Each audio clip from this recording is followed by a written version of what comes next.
এবার নিরাপত্তা জোন তৈরির অজুহাতে রাফা দখলের ঘোষণা ইসরায়েলের। বুলডোজার আর ট্যাঙ্ক দিয়ে মাটির সাথে মিশিয়ে দেয়া হচ্ছে সব স্থাপনা। বাণিজ্য যুদ্ধে বাড়ছে উত্তেজনা, প্রভাব পড়বে যুক্তরাষ্ট্র চীনের সয়াবিন তেল, ওষুধ, মাইক্রোচিপের বাজারে, ক্ষতির মুখে ভোক্তারা। ভারতের বিহার ও উত্তরপ্রদেশে ঝড় বজ্রপাতে অন্তত ৮০ জনের মৃত্যু, আহত শতাধিক। পশ্চিমবঙ্গ সহ বিভিন্ন রাজ্যে সতর্কতা জারি।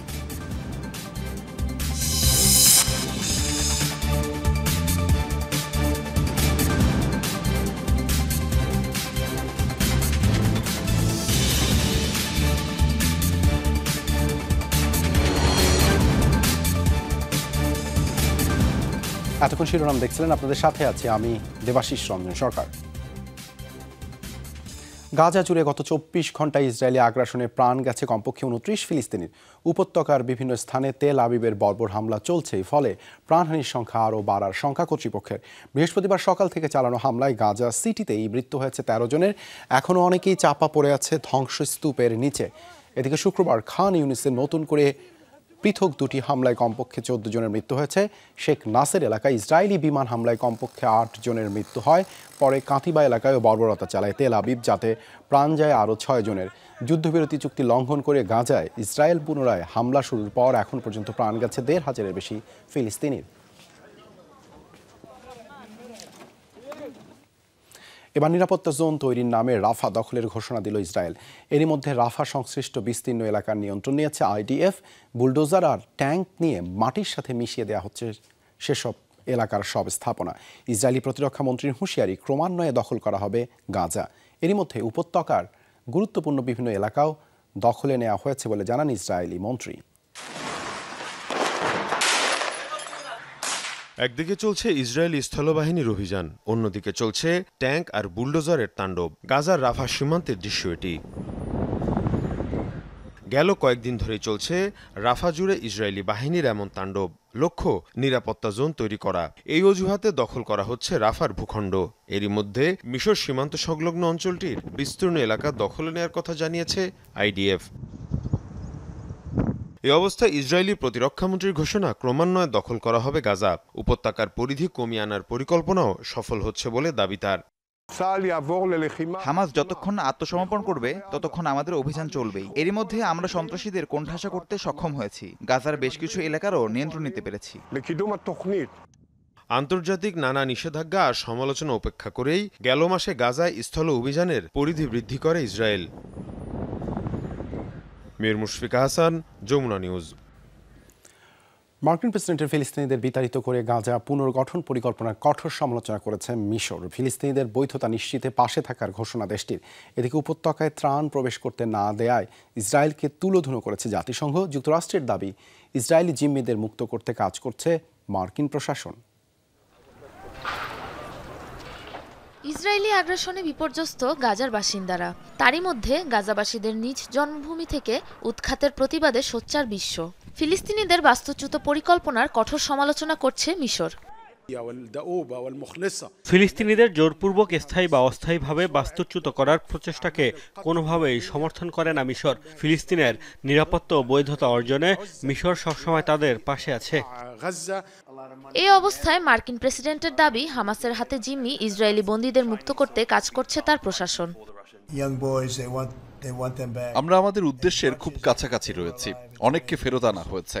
বাকি বন্দীদের পাশাপাশি নিহতদের মরদেহ ফিরিয়ে আনার চেষ্টা করছি আমরা। এ নিয়ে ইসরায়েলের পাশাপাশি হামাসের সাথেও আলোচনায় বসেছি আমরা। এদিকে গাজায় সহায়তা পাঠাতে বাধা দেয়ায় ইসরায়েলের কঠোর সমালোচনা করছে জাতিসংঘ। গেল ৫ সপ্তাহ ধরে গাজায় বেড়ে চলা সামরিক অভিযান, ত্রাণ ও মানবিক সহায়তায় অবরোধ মারাত্মকভাবে ক্ষতিগ্রস্ত করেছে জাতিসংঘের কার্যক্রমকে। এদিকে খাদ্য, পানি ও প্রয়োজনীয় সামগ্রীর অভাবে চরম ঝুঁকিতে রয়েছে গাজার শরণার্থী শিবিরে আশ্রয় নেয়া বাসিন্দারা।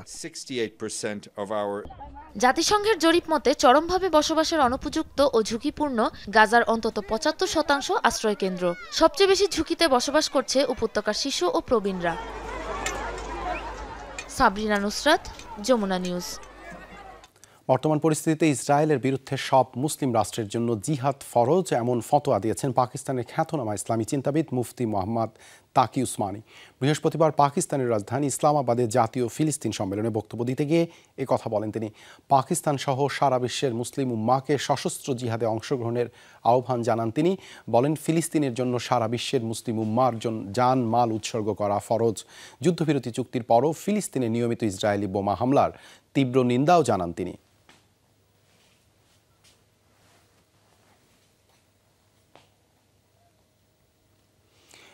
কৈশোরের সোনালি সময়টুকু কেটেছে ইসরায়েলি কারাগারের অন্ধকার প্রকোষ্ঠে।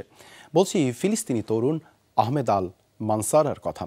ইসরায়েলি বসতিতে হামলার মিথ্যা অভিযোগে 10 বছর আগে কারাগারে পাঠানো হয় নিরাপরাধ ওই কিশোরকে।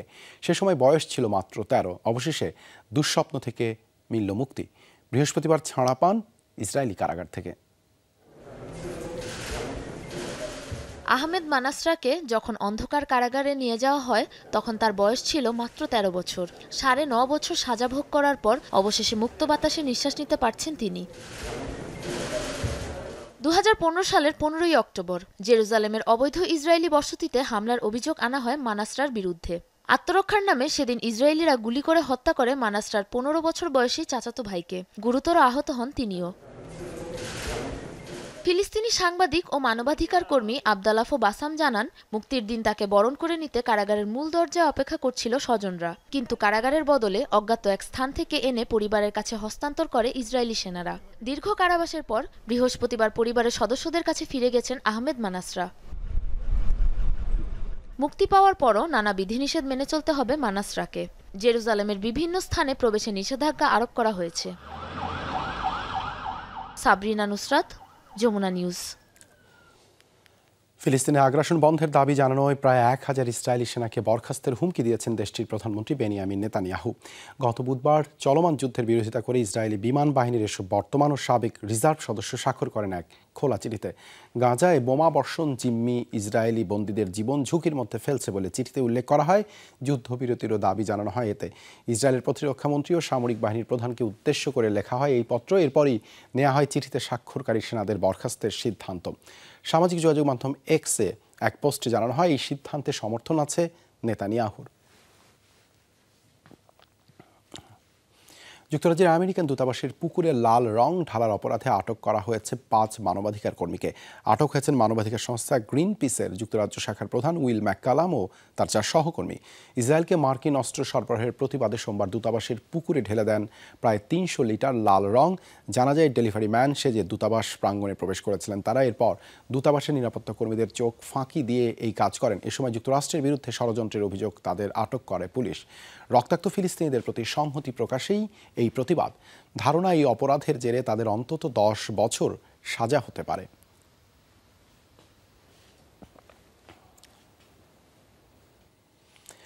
দেশের সার্বভৌমত্ব রক্ষায় নিরস্ত্রীকরণ ইস্যুতে লেবানন সরকারের সাথে আলোচনায় প্রস্তুত হিজবুল্লাহ। বৃহস্পতিবার এমনটি জানিয়েছেন গোষ্ঠীটির এক এমপি হাসান ফাদাল্লাহ নামের ওই হিজবুল্লাহ নেতা। বলেন, ইসরায়েলের হামলা ও দখলদারিত্বই লেবাননের মূল সমস্যা, আর এই সংকট সমাধানে আলোচনার জন্য প্রস্তুত তারা।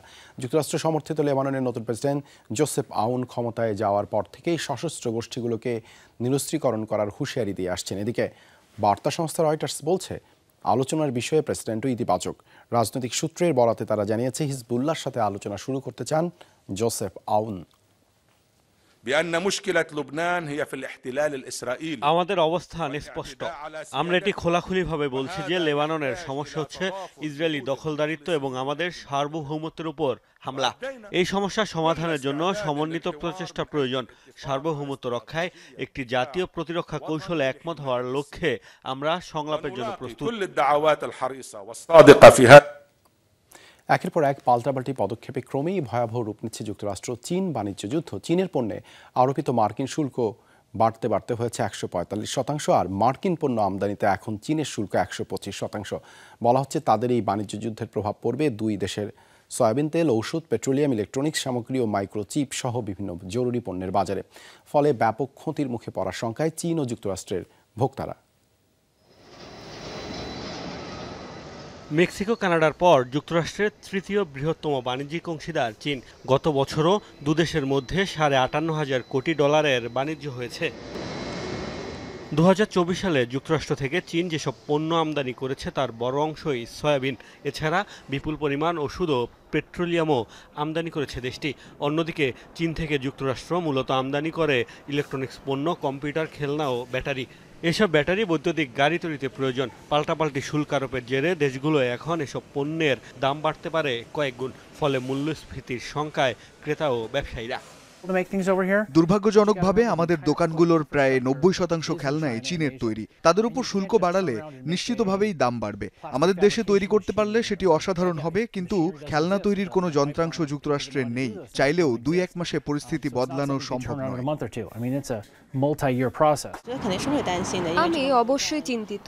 বাণিজ্য যুদ্ধ দুই দেশের অর্থনীতির উপর প্রভাব ফেলবে, যার কারণে বাড়তে পারে মুদ্রাস্ফীতি। দুদেশের জনগণের জন্য এটি ভালো কিছু বয়ে আনবে না। আশা করছি দ্রুত এই বাণিজ্য যুদ্ধ শেষ হবে।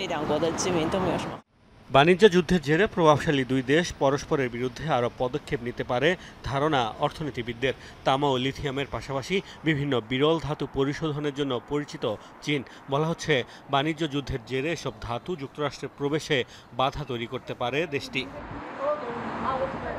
অন্যদিকে যুক্তরাষ্ট্র প্রযুক্তিগত বাধা তৈরি করলে উন্নত মাইক্রোচিপ পাওয়া কঠিন হবে চীনের। এসব মাইক্রোচিপ এআই প্রযুক্তির জন্য বেশ গুরুত্বপূর্ণ। পাশাপাশি কম্বোডিয়া, মেক্সিকো, ভিয়েতনাম সহ বিভিন্ন দেশকে চীনের সাথে বাণিজ্যিক সম্পর্ক না রাখতে চাপ তৈরির ইঙ্গিত দিয়েছে ট্রাম্প প্রশাসন।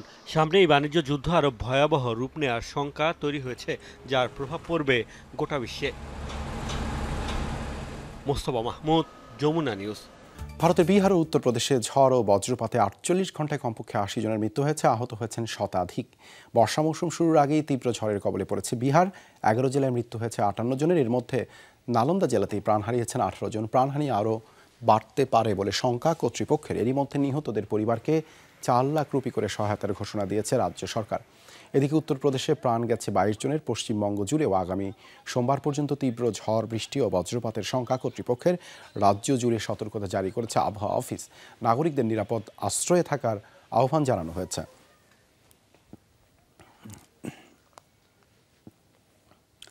ভয়াবহ মুম্বাই হামলার 16 বছর পর অভিযুক্ত তাহাউর রানাকে ভারতের হাতে সমর্পণ করল যুক্তরাষ্ট্র। বৃহস্পতিবার সামরিক বাহিনীর বিশেষ ফ্লাইটে তাকে দিল্লি পৌঁছানো হয়। 18 দিনের জন্য তাহাউরকে হেফাজতে নিয়েছে ভারতের জাতীয় তদন্ত সংস্থা NIA। জঙ্গি সংগঠন লস্কর-ই-তৈয়বাকে সহায়তার অভিযোগে 2013 সালে তাকে 14 বছরের কারাদণ্ড দেয় মার্কিন আদালত। 2008 সালের 26 নভেম্বর হঠাৎই সন্ত্রাসী হামলায় ভারতের বাণিজ্যিক রাজধানী মুম্বাইয়ে ছড়ায় ত্রাস। 10 জনের প্রশিক্ষিত একটি দল হামলা চালায় হোটেল তাজসহ শহরের বিভিন্ন গুরুত্বপূর্ণ স্থাপনায়। ভয়াবহ সেই সিরিজ হামলায় 29 বিদেশি নাগরিক সহ প্রাণ যায় 166 জনের। অভিযোগ রয়েছে পাকিস্তানের যোগসাজশে দুর্ধর্ষ এই মিশন পরিচালনা করে সশস্ত্র গোষ্ঠী লস্কর-ই-তৈয়বা, আর সহায়তায় ছিলেন পাকিস্তানি বংশোদ্ভূত কানাডীয় নাগরিক তাহাউর রানা। মূলত এ ঘটনার পর থেকেই অভিযুক্ত তাহাউর রানাকে ভারতের মাটিতে বিচারের মুখোমুখি করার চেষ্টা চালায় সরকার। 2011 সালে মুম্বাই অ্যাটাকের সাথে জড়িত থাকার অভিযোগে গ্রেফতার করা হলেও তাকে খালাস দেয় মার্কিন আদালত। এরপর 2013 সালে জঙ্গি গোষ্ঠী লস্কর-ই-তৈয়বাকে সহায়তার অভিযোগে তাকে আবারও গ্রেফতার দেখানো হয়। তবে স্বাস্থ্যগত কারণে 2020 সালে কারাগার থেকে ছাড়া পান তাহাউর রানা। পরে নয়াদিল্লির আবেদনের প্রেক্ষিতে তাকে পুনরায় গ্রেফতারের পর ভারতের হাতে তুলে দিল যুক্তরাষ্ট্র। বৃহস্পতিবার ভারতে পাঠানোর পর 18 দিনের হেফাজতে নেওয়া হয়েছে তাহাউর রানাকে। চলছে বিস্তারিত তদন্ত। এনআইএ তার জন্য 20 দিনের হেফাজত চেয়েছিল।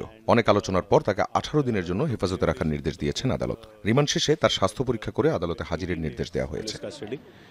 এদিকে মামলার মূল অভিযুক্তকে ভারতে আনার কৃতিত্ব নিয়ে বাকযুদ্ধ চলছে ক্ষমতাসীন আর বিরোধীদের মাঝে। শাসনামলে তাহাউর রানাকে দেশে ফেরাতে ব্যর্থ হয়েছিল কংগ্রেস, কিন্তু প্রধানমন্ত্রী মোদী সেটা করে দেখিয়েছেন। এরপরও তারা দোষারোপের রাজনীতি করছে। কংগ্রেস সরকারই প্রথম তাহাউরকে দেশে ফেরানোর প্রক্রিয়া শুরু করেছিল, কিন্তু সেটি সম্পন্ন করতে মোদির সময় লাগলো 11 বছর। তার জাতির কাছে ক্ষমা চাওয়া উচিত। সন্ত্রাসীদের বিরুদ্ধে বিজেপির অতীত ইতিহাস খুবই বাজে। 2001 সালে সস্ত্রীক কানাডার নাগরিকত্ব লাভ করেন তাহাউর রানা। পরবর্তীতে শিকাগো গিয়ে একাধিক ব্যবসা পরিচালনা করেন তিনি। অনিক রহমান, যমুনা নিউজ। যুদ্ধবিধ্বস্ত ইউক্রেনকে আরও 450 মিলিয়ন পাউন্ডের সামরিক সহায়তা দেবে যুক্তরাজ্য। বৃহস্পতিবার এই ঘোষণা দিয়েছে দেশটি, যার আওতায় ড্রোন, ট্যাঙ্ক, বিধ্বংসী মাইন ক্রয় সহ মিলবে সামরিক যানবাহন মেরামতের জন্য অর্থ। সহায়তা প্যাকেজের মধ্যে অন্তত 250 মিলিয়ন পাউন্ড বরাদ্দ রাখা হয়েছে কিয়েভের radar system, drone, anti tank mine ক্রয়ের জন্য। সামরিক যন্ত্রপাতি মেরামত ও রক্ষণাবেক্ষণে 160 মিলিয়ন পাউন্ড খরচ করতে পারবে। গেল মাসে ইউক্রেনের জন্য 1.6 বিলিয়ন পাউন্ডের মিসাইল চুক্তির ঘোষণা দেন ব্রিটিশ প্রধানমন্ত্রী কেয়ার স্টারমার। মাঝ আকাশে বিধ্বস্ত হয়ে যুক্তরাষ্ট্রের হাডসন নদীতে আছড়ে পড়ল একটি পর্যটকবাহী হেলিকপ্টার, প্রাণ গেল পাইলট সহ 6 আরোহীর। বৃহস্পতিবার ম্যানহাটনের কাছেই হয় এই দুর্ঘটনা। নিহতদের মধ্যে 3 পথ শিশুও ছিল, তারা সবাই একই পরিবারের সদস্য এবং স্পেনের নাগরিক। স্থানীয় সময় বিকেল 3:15টার দিকে নিউ ইয়র্ক সিটি এবং নিউ জার্সির মধ্যে অবস্থিত হাডসন নদীর উপর দিয়ে উড়ে যাচ্ছিল হেলিকপ্টারটি, যা বেল 206 লং রেঞ্জার মডেলের। এ সময় হঠাৎ মাঝ আকাশে বিধ্বস্ত হয়, নিয়ন্ত্রণ হারায় উড়োযানটি। এক পর্যায়ে নদীতে সেটি বিধ্বস্ত হয়। খবর পেয়ে দ্রুত ঘটনাস্থলে ছুটে যান ডুবুরি সহ উদ্ধারকারী দল। উদ্ধার করা হয় একের পর এক মরদেহ। গুরুতর আহত 2 জনকে হাসপাতালে নেওয়ার পর মারা যায়। এখনও জানা যায়নি দুর্ঘটনার কারণ, চলছে তদন্ত। সমাপ্ত ঘোষণা করা হয়েছে ক্যারিবিয়ান দেশ ডমিনিকান রিপাবলিকে নাইট ক্লাবের ছাদ ধসের ঘটনায় উদ্ধার কাজ। নিহতের সংখ্যা বেড়ে দাঁড়িয়েছে 221 জনে। তাদের মধ্যে প্রায় 150 জনের মরদেহ শনাক্ত করা গেছে। মরদেহের খোঁজে মর্গের সামনে ভিড় জমিয়েছেন নিখোঁজদের স্বজনরা। 3 দিনে উদ্ধার করা হয়েছে প্রায় 200 জনকে। এ ঘটনায় আহত 2 শতাধিক মানুষ। 23 জন এখনও ভর্তি হাসপাতালে, যাদের মধ্যে 8 জনের অবস্থা গুরুতর। মঙ্গলবার ডমিনিকান রাজধানীতে হয় ভয়াবহ এই দুর্ঘটনা। স্থানীয় গণমাধ্যম বলছে, দুর্ঘটনার সময় নাইট ক্লাবটিতে প্রায় 1000 মানুষ ছিলেন। তখন ক্লাবটিতে পারফর্ম করছিলেন রুবি পেরেজ নামের এক সঙ্গীত শিল্পী। মর্মান্তিক এই দুর্ঘটনায় প্রাণ হারান তিনিও। বলিভিয়ায় মাংসের দাম বাড়ার প্রতিবাদে সড়কে জড়ো হয়েছেন দেশটির কসাইরা। বৃহস্পতিবার কসাইদের পাশাপাশি বলিভিয়ার পতাকা ও প্রতিবাদী ব্যানার হাতে একত্রিত হয় বহু সাধারণ মানুষ। রাজধানী লা পাজের সড়ক দিয়ে মিছিল করতে করতে প্রেসিডেন্ট লুইস আর্চের বাসভবন ঘেরাও করেন বিক্ষোভকারীরা। প্রেসিডেন্টের পক্ষ থেকে অন্যান্য প্রশাসনিক কর্মকর্তারা প্রতিবাদকারীদের সাথে দেখা করতে চাইলে অস্বীকৃতি জানায় তারা। দেশটির সরকারি জরিপে গেল মাসে প্রায় 1.71% ঘটেছে নিত্যপণ্যের মূল্যস্ফীতি রোধে মাংস রপ্তানিতে স্থগিতাদেশ জারি করেছিল দেশটির সরকার। এই স্থগিতাদেশ বৃদ্ধি ও প্রতিবেশী দেশগুলোতে মাংস চোরাচালান বন্ধের দাবিতে প্রতিবাদে জড়ো হয় বিক্ষোভকারীরা।